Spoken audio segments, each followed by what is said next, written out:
All right. Hello, everyone. This is the Global Empowerment Team.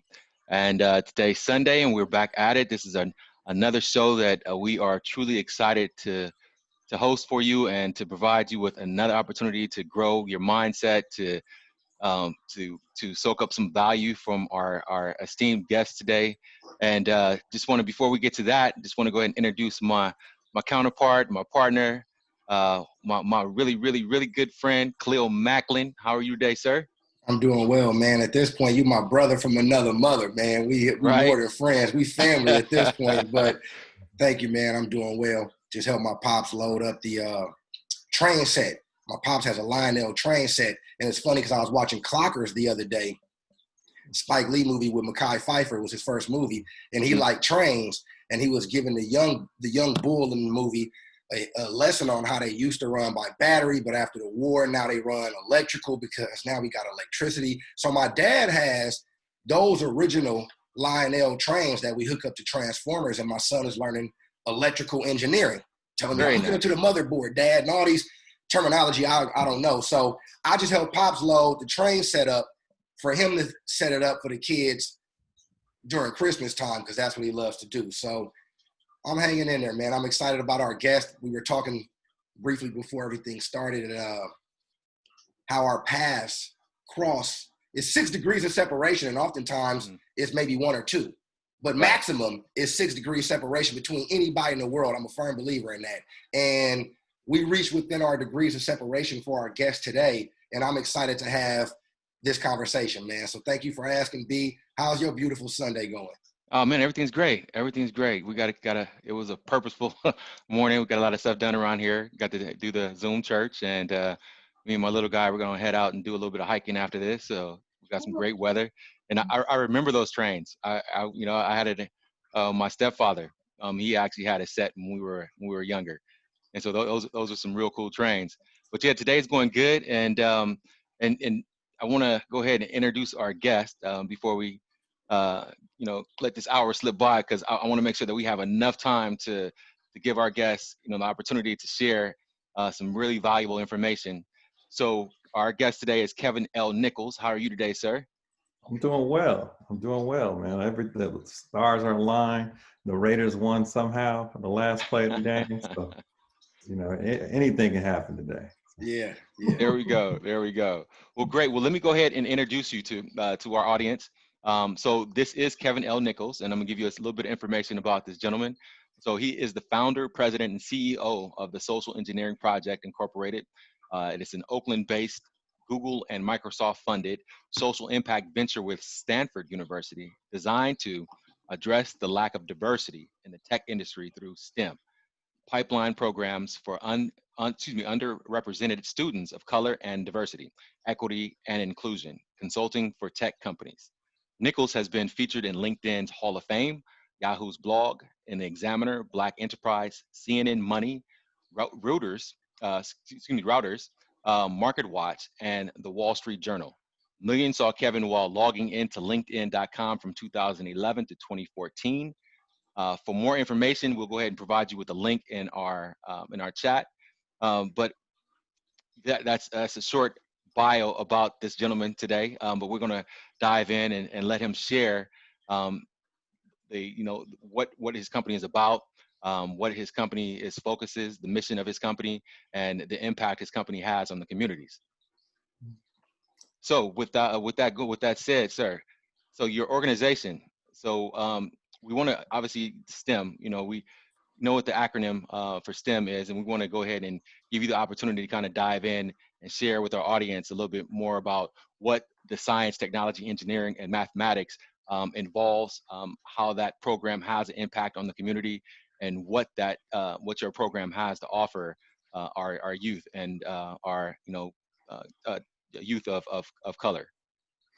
Well, first and foremost, I need to give homage to my co-founder, Dr. Brian Brown, who I went to high school with. He's a professor at Stanford. He teaches teachers how to teach science education to underrepresented students of color. That's his PhD program. Mhm. He developed about 8 years ago or so, developed some curriculum, which was designed to motivate, inspire Black and Brown students to fall in love with science at a young age from a culturally relevant perspective. And so if kids can relate to traditional STEM, so like you said, math, science, chemistry, physics, and engineering, at a young age, they're more likely to stick with it through high school, major in something STEM related in college, and hopefully work in the tech industry after they get out of school. So that was the goal and the idea. He wrote a grant to the National Science Foundation to take about 10 students from historically Black colleges and universities, bring them to Stanford to learn his curriculum. And as a byproduct, they'd run a week-long day camp called Science in the City. So he did all of that. And the first 2 years, he basically just asked me to get him 50 students. So I ended up doing about 2 Facebook posts a year for him. Getting them 50 kids to go to Stanford for free wasn't that hard of a sell. Right. But year 3, we wanted to keep doing it. He didn't want to renew the grant. And we thought the tech industry and philanthropy would just love a program like this, but unfortunately we were wrong. And we weren't able to raise any money, and we didn't have a Science in the City camp year 3. So year 4, that's when I started being more deliberate about this work, raising money from various tech companies, and eventually starting the social engineering project and adding programs and serving more youth. Very nice. Nice. Very nice. That is amazing. We had two gentlemen, Jim DeClo and Mike Silva, out here in Solano County, who are involved in STEM as well, and in making it more realistic, more accessible, more feasible for some of our youth who honestly don't understand the role that science, technology, engineering, mathematics actually plays in everyday life. Everything we use pretty much throughout a day involves, whether it's you taking medication, you're using this technology right here, you're using the engineering of the electricity from your home, you're using mathematics because you're an accountant or a real estate agent in Benny case and you got to crunch numbers. Like, we all use these different things, and to make it more, like I say, realistic and accessible, I think is crucial. It's key. It's a key component because, as we were mentioning before we got into this, it's more of an opportunity for me and more realistic as a young male, whether I'm of color, inner city or not, to go professional in something other than sports. Even when you watch some of these commercials, they say 99% of college athletes go professional in something other than the sport that they played. And to know that there's fallbacks that you can have, that you can actually set as a game plan. A, I'm going to use the sports to get me to school, but I'm going to actually utilize this to further than my life, because you can make good money, you can make an impact on your community. So what I want to know, I say all that to say this: how did you, going to St. Mary's, growing up in the Oakland, Berkeley Bay area, how did you get involved and find your love for STEM? Like, who was it in your life that maybe was a mentor, or what kind of interactions that you have in your high school days that led you to the position you are now in starting, being a founder, a CEO, a president of the group that you have going on, to further permeate that love for STEM into our communities? Where did that come from? It came from about 7th grade. I was handed a flyer in junior high for the MESA program at UC Berkeley. And I read it and I thought it was pretty cool. And I brought it to my mom and asked her if I could do it. And she was willing to gamble and put me through a summer program where I spent my summer in 7th grade at UC Berkeley. And that's when I fell in love with math and science, chemistry, physics, and engineering. And it was from there that I started spending my Saturdays there, and realized that, and it was a mistake for me, because I actually looked at all the different disciplines in engineering and chose mechanical engineering because I saw that it was the least populated as far as Black people going into. Like, I didn't understand why Black people didn't want to go into mechanical for some reason. And I just hung my hat on wanting to go into that because nobody else was. And that really wasn't the right decision to make. But at the same time, I spent my summers, and like I said, at UC Berkeley. I also got into a program called Summer Search, and they do external outdoor activities for people to challenge young inner city students to go beyond what their normal physical comfort level and comfort zone was. So like, you could go backpacking in the Himalayas or something like that. And I was like, oh, that sounds great, but I want to go to school. So I was the first student to actually go to school for a summer instead of going on an outdoor excursion. And I went to Choate Rosemary Hall. So it's kind of like, no one really knew where Choate was that are Black unless you went, from Ivy League schools on the East Coast or if you watch Powder. But so now, I went to Choate. It was my summer program. And the following year I went. I don't know if you guys are familiar with Boys State and Boys Nation, but there's a leadership summer academy for people that want to learn about government. And I take 2 students from each. The state one takes about 1,000 kids from California in each state, and you run for little replica offices. Mayor, you have your county offices, and you have your statewide offices. So I ran for governor and won for governor in California when I was young. And I had a chance to go to Boys Nation and compete with another person from California to represent our state at Boys Nation. At that time, Bill Clinton was the president. But I ended up canceling that, and I went to the chair program at Northwestern University. So for math and science and engineering. So I was deliberate about wanting to do engineering, even though I had opportunities to do other things. Got in the En-ROADS program, and then I worked at Lawrence Livermore National Laboratory for my first summer and realized that I didn't want to be a mechanical engineer anymore. So I was somewhat devastated because I prepared my whole life for a career, something that when I got an internship and was exposed to it, I didn't really want to do that anymore. But luckily, my boss ran the Affirmative Action Diversity Program at the lab and allowed me to change my internship from there to work in doing diversity work. And that's where I ended up getting my diversity start. And I've been there ever since. Nice, nice. I want to touch up on really quickly on, so our degrees of separation are only 1 degree because Kev went to school with my big brother, Kenny Mack. Now, Benny and I, look, our logo is, one of the things we say is out of one comes many, each one teach one. And I say that because our relationship, when I reached out to you, I didn't know that you went to St. Mary's, you knew my brother. But based upon my last name, and when you mentioned St. Mary's, it's like, okay, then you know my brother. I mentioned my brother. Kev. So first and foremost, a lot of the times, reach into your network because you never know when certain relationships will be made. But the out of one comes many, the each one teach one is my brother laying the foundation in high school for me 30 years later to still kind of utilize and his relationship that he had with you, because as soon as you was like, oh yeah, Kenny Mack, your brother? Oh bro, I'm gonna be on your show. It's all good. Like you already said you were coming on, but it was solidified because each one teach one, out of one comes many. So don't be afraid to sometimes reach into your networks and things of that nature.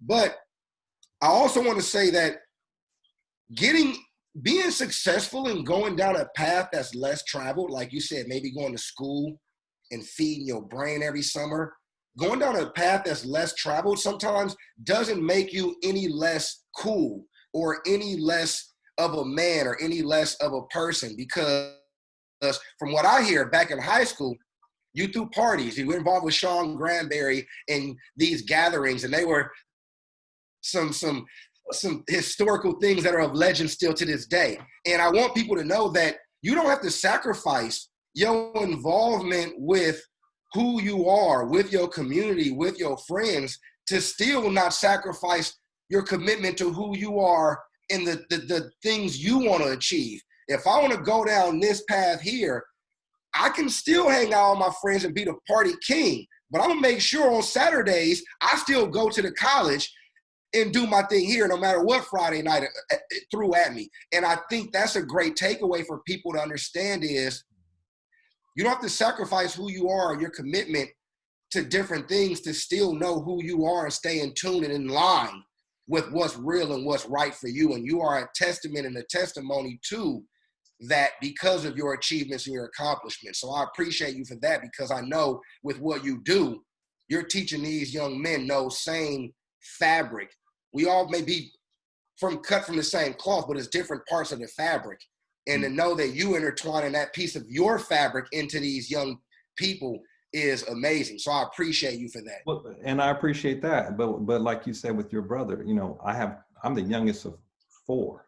So I have a brother that's 12 years older than me, a brother that's 10 years older than me, and a sister that's 4 years older than me.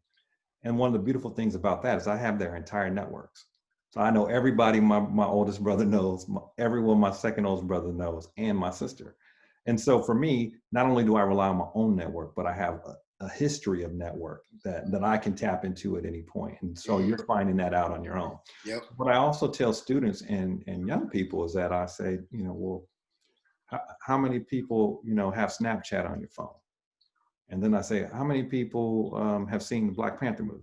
And then I say, well, do you know that Bob Murphy and Ryan Coogler, Bob Murphy, the co-founder of Snapchat, Ryan Coogler, the founder, creator of Fruit Bell Station and the Black Panther movie, both went to St. Mary's, and they were there almost around the same time. So you really don't know, where these are just from my high school. You don't know who's sitting next to you. You don't know what they're capable of or what they're going to do 3 years from now, 5 years from now, 10 years from now. So for me, there's no such thing as like burning bridges. I have relationship with everybody. And even if I have relationships where I know I'll never do business with someone, that's a great relationship to have, because at least I know that going, forward. Most people they don't realize what their network is, where they're at. When I was going to all these different schools and these different programs, I was meeting kids from all over the country, all over the world. And so I still maintain those relationships in that network. And I'm able to leverage that now with all these different social media opportunities and networks, LinkedIn, Facebook. I'm reconnecting with people all the time. You'd mentioned BSU and Sean Granberry.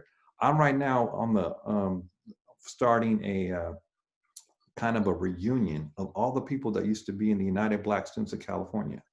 When we were in these UBSC conferences we'd go to, do you know what kind of people were in these conferences when we were young in California that are now like running organizations, general counsel for companies or CEOs and founders?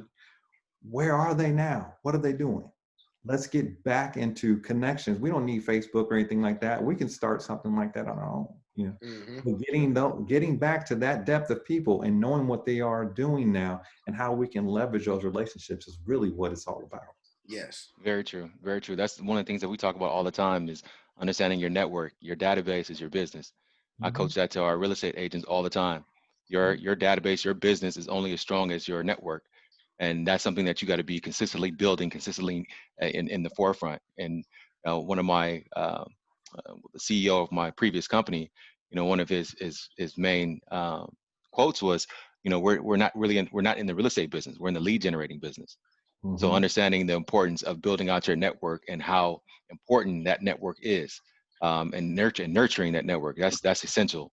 And I wanted to go back to, because you had mentioned, and Khalil brought it up too, in your previous comment about you making sound decisions and making choices which way you wanted to go when you were young, when you had choices about what field you wanted to be involved with, what your options were versus traveling or versus going to school, what your choices were versus what particular program you want to be involved with. So what my take on that was mindset. And I want to go back to, because you mentioned about your older siblings. So with that, what values, what mindset was instilled in you at a youth to be able to stand up on your own and be strong enough to make a decision that, well, I see less African Americans, I see less people of my, that look like me going in this field. Why is that? And I want to go. I want to be confident enough, strong enough, and stand on my own to go ahead and I'm gonna take this step and navigate my way through this particular program. So what, instead of our a lot of our youth, we talk about it all the time, especially with our kids, be your own man, be your own woman, have your own mind. Don't be a follower, be a leader.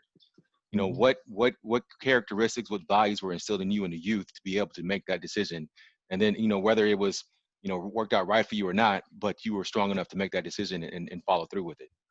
Well, I credit that to a couple of things. Number one, like I had mentioned, my older siblings, I learned a lot from them. I was a sponge. So I saw them do things that worked, and I saw things that they did that didn't work. And so I knew, where I would land on those kinds of things. But I'll be completely honest with you. In fourth grade, I thought I would be the first Black president of the United States. And so I ran for school treasurer and lost.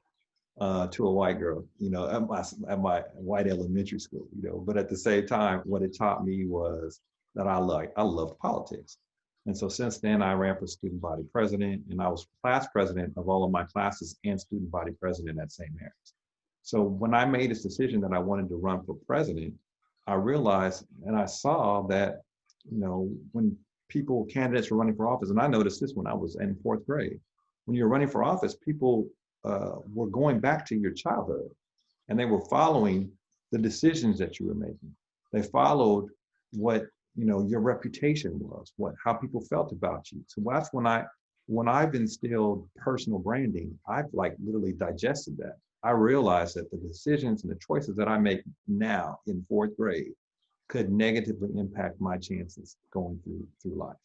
So I stayed out of trouble. I was around trouble. You had mentioned my good old days of throwing parties and that kind of stuff. We had a great time back in high school throwing, parties to try to bring, Black people together in a safe social environment. However, there were risks, and we were in East Oakland. There were things that happened that were scary for people, and people did get hurt sometimes in the parking lot or something afterwards.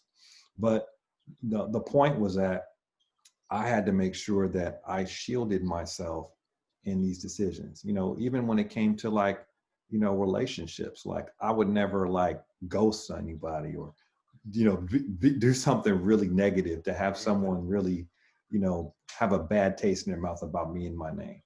And so at the end of the day, all we are is our reputation and who we are, who we socialize with, what they think about when they say your name. When your brother heard my name, what came up for him? What I was the same way in elementary than I am now. So the thing is, you have to be consistent. You have to be authentic. And that's what I believe has helped me become the person who I am, because I'm this way that I'm talking to you now. And I'm the same way when I'm in the boardroom talking to executives of Fortune 500 companies or whatever it is that I'm doing, because at the end of the day, I'm comfortable in my skin and I know who I am. Yeah. So when I decided I didn't want to run for president anymore, I don't need to be the first Black president. We got one. So I'm good. I don't mind being behind the scenes and making 5 or 10 people get elected and do great work in the community. I love it. Very nice. We have so much in common with that, because I'm the youngest as well. And I always tell people I was in the privileged position to see the failures and the successes, the things that didn't work and the things that did work. So I had more so a blueprint of, all right, don't do this, don't do this, don't do this, don't do this, don't do this. People aren't really trying this. Let me go ahead and go to college. Let me try this college thing out. Let me try and buckle down with school. And once I did that, that's what transformed my life completely, is because, as you said, the minefield became easier to navigate when you saw people in front of you fall victim to certain landmines. It's like, all right, well, I don't step there, I don't step there, I don't step there. And from there, you tap in, like you said, to your big brothers, your big sisters network or whatever it is. So that's pretty cool that we have that in common. But I want to get back to the relationships, because you can obviously tell that you're utilizing your relationships and you haven't burned any bridges, because if I'm correct, you got things going on with the venture at Stanford University. You mentioned there's a doctor friend of yours who you went to high school with. So that's you maintaining a relationship now for however many years from high school up until now. You also have a partnership where you're funded by Google and Microsoft, which once again means that you're utilizing your network, your relationships.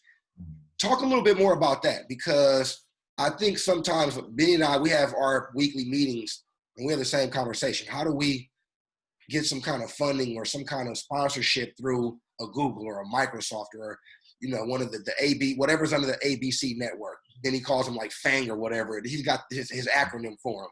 Facebook, Google, Netflix, whatever, But my point is, sometimes we think that's so unrealistic and it's so untangible for us to get in front of somebody who actually makes those decisions at a Stanford or Google or Microsoft or Apple or whatever it is. And I don't want you to necessarily share your secrets, because that's not what, you know what I mean? Some people you can't get, you can't, no.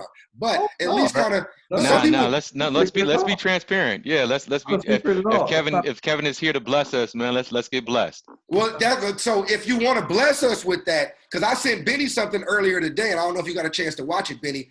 The dudes on Earn Your Leisure, they giving you the full blueprint. If you watch that hour, they give you the full blueprint, the companies you should call, what you should look for when you get to a certain point, how to do this, that, and the other. And I thought it was beautiful. I love the transparency. I will give you the game, but That's what we give us that game then. It's not rocket science. It's really all about chance, really. But for me, I looked at it. My background ended up after finishing at the lab. I ended up thinking that I wanted to go to law school.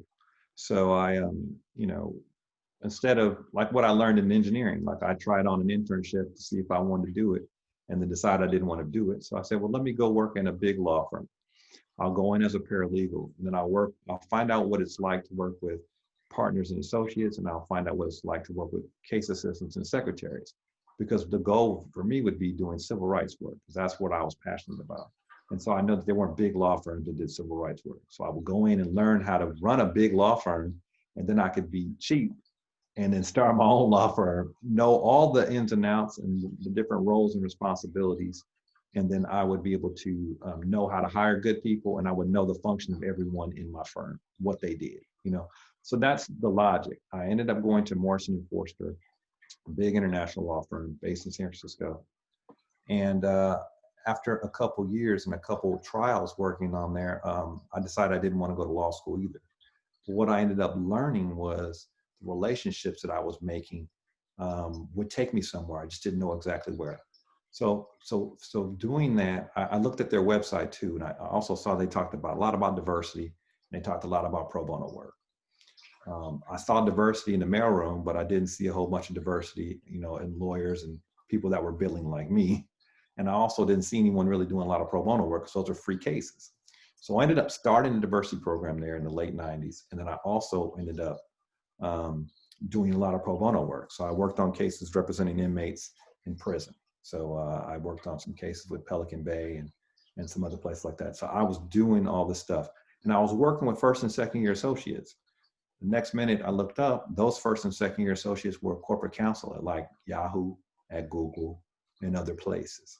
So when I said, well, until I don't know what I want to do now that I don't want to be a lawyer, let me hang out in this legal industry for a while and figure it out. So I worked at about 6 law firms in 12 years. I ended up specializing in what they call electronic discovery, which is the tech side of the legal practice. So I ended up getting back in engineering anyway on the tech side. And I also met and stayed connected with all the lawyers that I worked with at those law firms. So now those lawyers they're like general counsel, for big companies, or partners of big firms, or started their own law firms when they left. So I was managed to, before LinkedIn, stay connected with them, but then with LinkedIn, able to reconnect with people and know where everybody is. I did, after the economy tanked in 2007, 2008, a buddy of mine introduced me to sales. And this is where I realized that actual companies would pay me for my network. I had companies on the East Coast and in the Midwest and the South hire me to introduce their products and services to my network in the legal industry, selling the e-discovery services that I specialized in. So I got paid to meet people reconnect with people I already knew, or meet new people in the legal industry. I utilized that to build up my database. I had an expense account. I took them out to lunch, dinner, play golf, whatever, develop relationships. Coming up to around that time when we, after the first 2 years of our camp not having any, after the funding ran out and we didn't have the camp year 3, I pivoted those conversations from selling e-discovery services. I still was doing my job, but afterwards I said, well, what else are you passionate about? What else do you do? What do you like? And a buddy of mine who I actually met while I was teaching a branding class to lawyers, he was on a panel right after me talking about something. He was head of compliance at Google. And he said, well, I'm interested in, organizations and things that are involved in STEM. I said, well, really? I said, I got a camp, but I don't have no money for it, And he's like, well, how much you need? And I was like, X. He's like, done. I said, what? And I said, how much did I ask for again? Because like maybe I should have added the X and zero or something, because I didn't expect the conversation to go that way, right? But what ended up happening was he brokered an opportunity for me to build a relationship with Google. Now, they were focused on organizations that did coding and software, not traditional STEM, what we were doing. And I had a choice. I could sell out and try to just focus on adding coding and software to our curriculum and just focus on that to go after this money. Or I could take this as a one-off and stay true to what we were founded for. So I ended up taking it for a one-off, ended up getting more money later on down the road, but I took it and I just wouldn't sell out. So I appreciated what he did. That gentleman now no longer works for Google, but he's on my advisory board of my company now. And since then, I've been able to raise money from various tech companies just by being able to prove what I've done with the money I've gotten. And another real investment, I'll be really quick about it, but another major investment that I got was from Microsoft. And that came from a buddy of mine from high school, a white buddy of mine from high school who worked at Microsoft in Seattle, and was like, look, Kev, we don't have any black people up here. What can I do to get black people to want to move to Redmond? I said, I don't know. And he said, well, what are your programs doing to help, create pipeline? And then I told him, well, I have a camping conference. I take 120 high school students camping to the Santa Cruz Mountains, and I have tech companies lead workshops on what they do for a living. It's like, we want to sponsor it. We want to bring our team down to lead. Done, right? He reached out to me and did that, So what it was that he saw something that we were doing, and that was via Facebook and LinkedIn. So I never reached out specifically to him and asked him anything, It's just about building your brand, showing off what you do, and allowing people to understand what it is, what a good referral for you is. That's the thing. If people know what you're looking for and what you need, chances are they can facilitate those introductions for you if they know you're looking. So I'm not bashful. I always tell people, we need funding to survive. We need partnerships. Have a tiered system. Yeah, you need money and sponsorship, but look at the long-term goals. I have companies right now that have never given me a dime, but I've allowed them to partner with me in certain ways that's so advantageous for them that they're going back and having conversations that we need to fund these guys. They're doing amazing stuff, and we want more. We're getting great exposure for what we're doing. We want to be able to say we're a real partner with them. So it's really about knowing how to plug people in, getting them to see what you're doing and get indoctrinated in your mission and your values, and then allow them to make the decisions on how they want to get more involved. That's huge. That's huge. And you touched on a number of things right there, in that share. And one of the things, and this is where we are as a business industry now, is utilizing social media, utilizing your network through social media and branding yourself, brand awareness.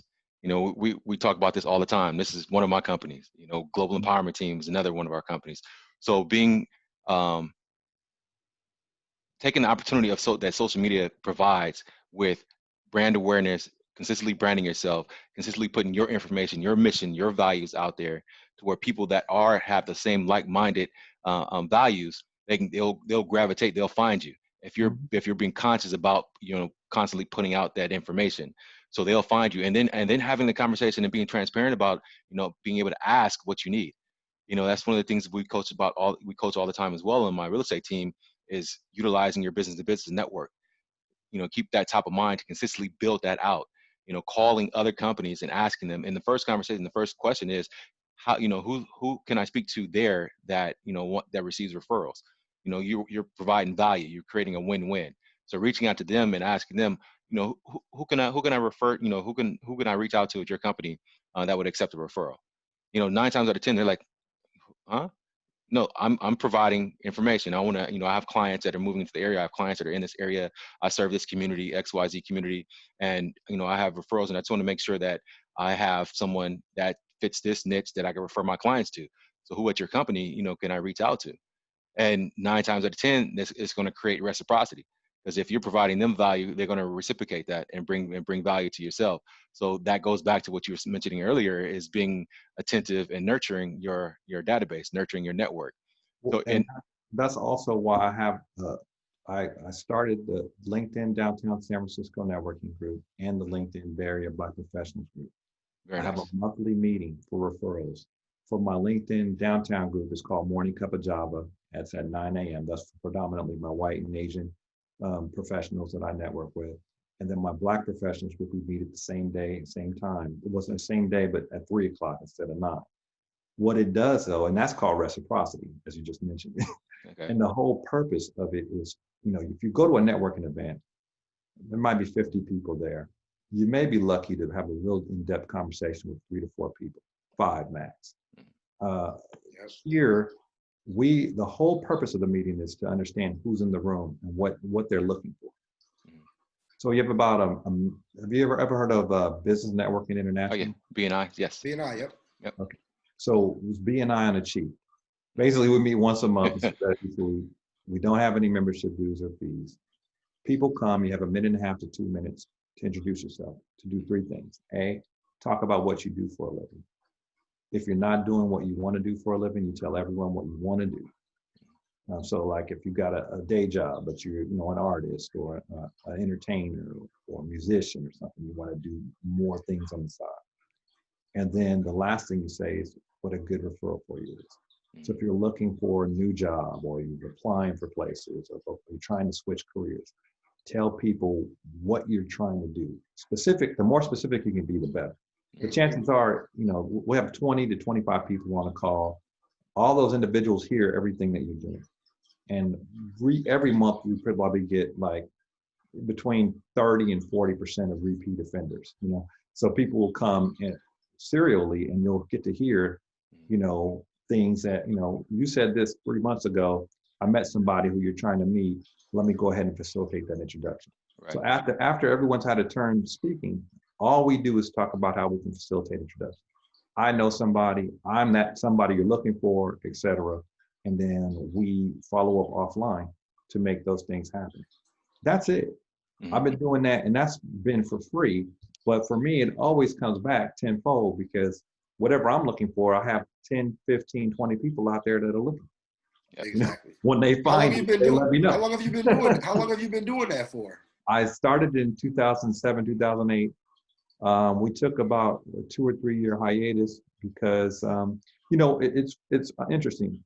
People network when the economy's bad. Mm. When the economy's good, people feel like they don't need to network. Right. So it's ironic, but when the economy was down in 08, 09, 2010, everyone was trying to network. They were trying to get a job, they lost a job, et cetera. When we had blissfulness with Barack, everything is great. I like that one. And like now with the economy and COVID and stuff, I had people almost begging, Kev, we can't even go in person to network anymore. We can't even go to events. We need network. Mm-hmm. And so I said, well, I'll make it a virtual thing now. So what I do now, just do it every 3rd Friday of the month. And we started up in April. We started in April this year, back up, and since then it's just been taking off. I was looking for millennials to keep it going back in 2015, 2016, and they were interested and then they would fall off, I couldn't count on them to take the torch. I was trying to do something else, but I realized there's a need for the professional community. And now that we're virtual, we have people from all over the country joining, because we're not limited to the Bay anymore. So it's really about, understanding what people are looking for. People say they're web designers and that stuff. I send about 3 to 5 referrals, every week or so, depending upon what people are asking.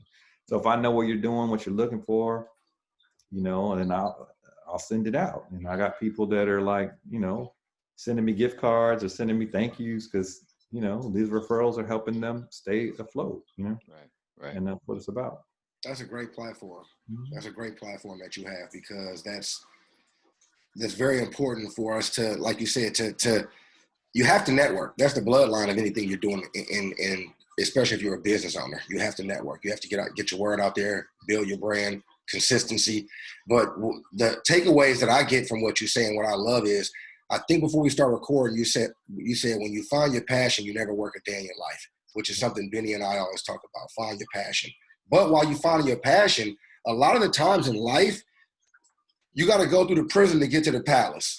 You know what I mean? You have to. You got to go through the prison to get to the palace. And Joseph went through the prison several times to get to several different palaces. So in life, you're going to have ups and downs. You're going to find your way through different points to navigate to where your passion and your purpose. I always say the 5 P's of success: purpose, passion, plan, people, persistence. Once you find your purpose, you can't help but be passionate about it because it's your purpose. It's your calling. If you write it down and you got a plan and you keep your GPS on, goals, priorities, strategies, so you recalibrate the plan, you surround yourself with the right people, like-minded people, people going the same places you, people been different places than you, people smarter than you, people with access to different networks and platforms than you, and you stay persistent, you will get to where you want to get to. And you mentioned, all right, I want to do this, and nah, you know what, maybe I don't want to do that. So you got involved on a different end. And you got to a point you're like, you know what, maybe I got to recalibrate and do it this way. And it brings you back full service to, oh, now I'm back in engineering. But now let me do something different. And you keep recalibrating and redoing the plan, but you still fall back on your 5 P's because you know your purpose.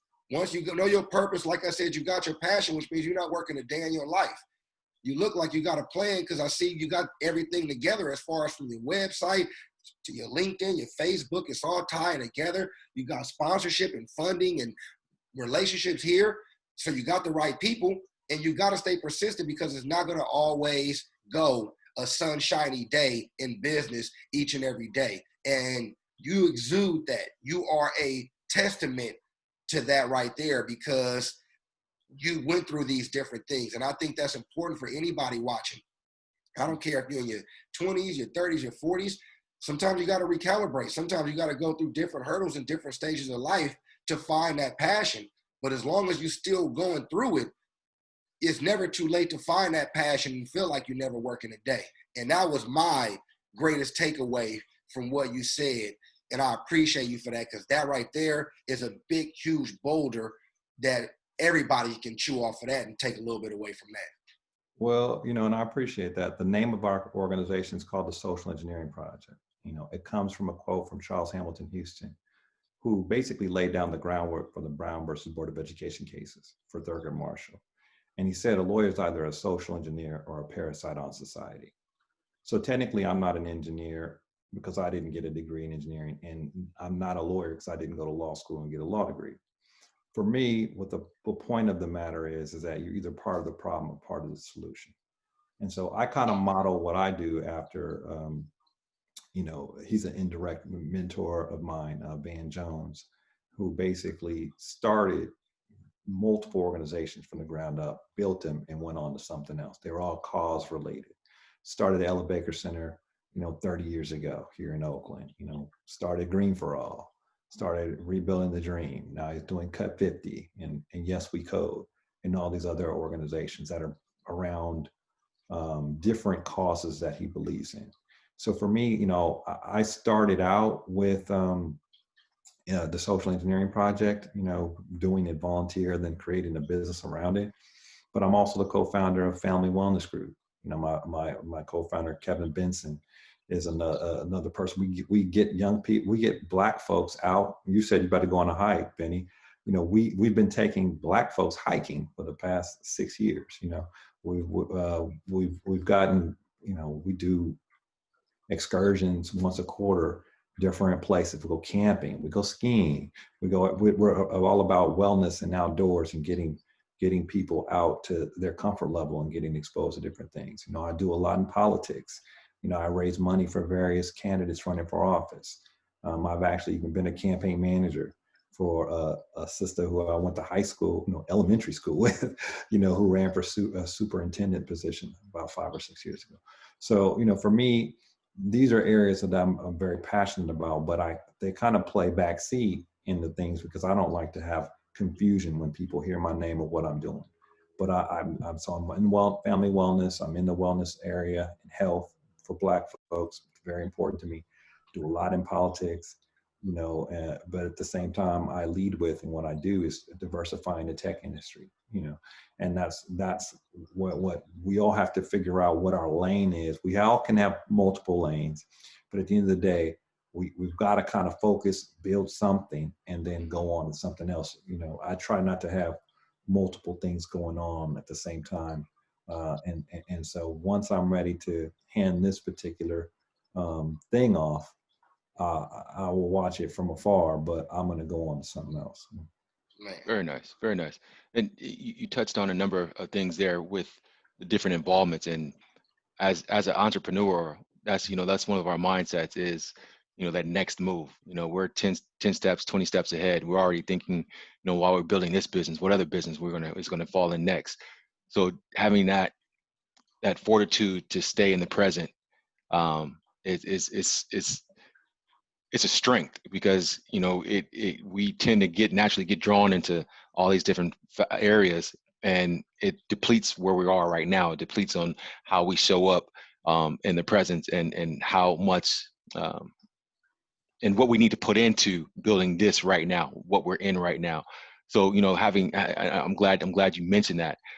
So the number of organizations that you are affiliated with right now, because we are coming close to the hour mark, I want to be able to give you the opportunity to let our audience know how to reach out, how to be involved in those communities. If you're looking for volunteers, if you're looking for interns, if you're looking for or people that want to put their kids or be a part of your organizations, the different programs that you have, how would they reach out to you? How would they be able to connect and get involved?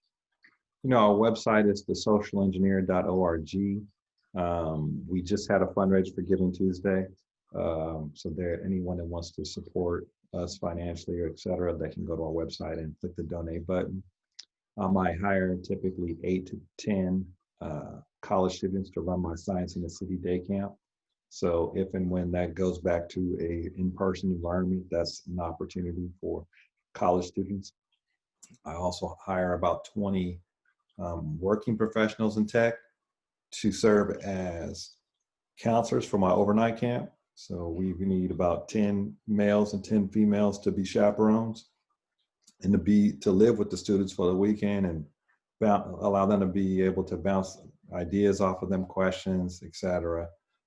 So there's some training involved, some background checks, that kind of stuff. But at the same time, it's a very fulfilling and worthwhile experience.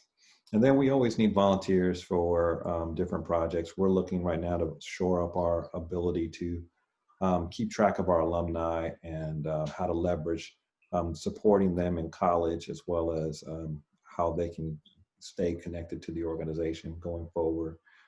So anyone that has ideas or expertise in that area is definitely someone who we would love to talk to. And then we're looking for corporate partners. We know a lot of our workshops and curriculum are developed by corporations and teams. So people that work at a company, they can help us find out who the right people are to connect with and help us facilitate those introductions. We're on Instagram, we're on Twitter, we're on everywhere you can find us at Social Engine Proj at Okay. Instagram and Twitter. And the project, PROJ for project, right? Correct. Mm-hmm. All right. Want to make sure. So look, I appreciate you, man. I love doing this show with you, Benny, because we make sure we try and bring a certain level of content. And I appreciate you, Ken, for coming and continuing that level, that bar that we set as far as bringing content that is applicable, that's something that's impactful to our community, because we want to empower our community. That's the whole purpose of our show. Benny's a real estate agent. I do life insurance. I help people out as far as retirement planning.